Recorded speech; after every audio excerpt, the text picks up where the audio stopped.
First, let's remove the helmet liner.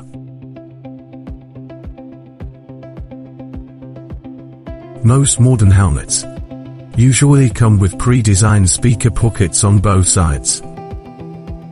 All we need to do is take out the speaker Velcro pads and stick them inside the left and right pockets. Next, take the microphone Velcro pad. Find a suitable spot and stick it down. The headset offers two mounting options to fit different helmet types. First, let me demonstrate the clip-on installation. It's very straightforward. Slide the clip mount directly into the headset base. Then, slide the clip onto the left side of the helmet shell. Now, let's install the speakers and microphone. The speaker cables come in different lengths.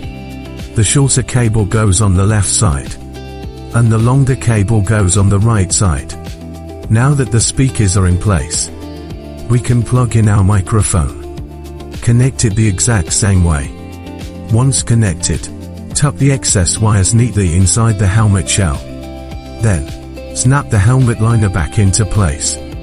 This keeps the wiring hidden and won't affect the fit inside the helmet. Finally, slide the FM10 unit into the base in the correct direction. And that's it. The clip-on installation for the FM10 is complete. Next, let me demonstrate the adhesive tape installation. The adhesive mount is perfect for open-face helmets.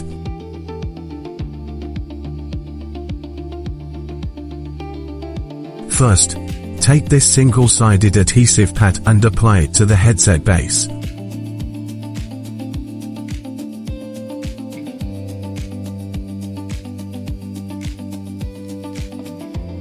Next, take the double-sided tape, peel off one side, and stick it to the base.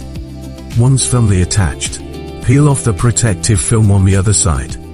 Now, grab your helmet. Find a flat, suitable position on the left side, and press it firmly to stick. Finally, slide the FM10 unit into the base in the correct direction.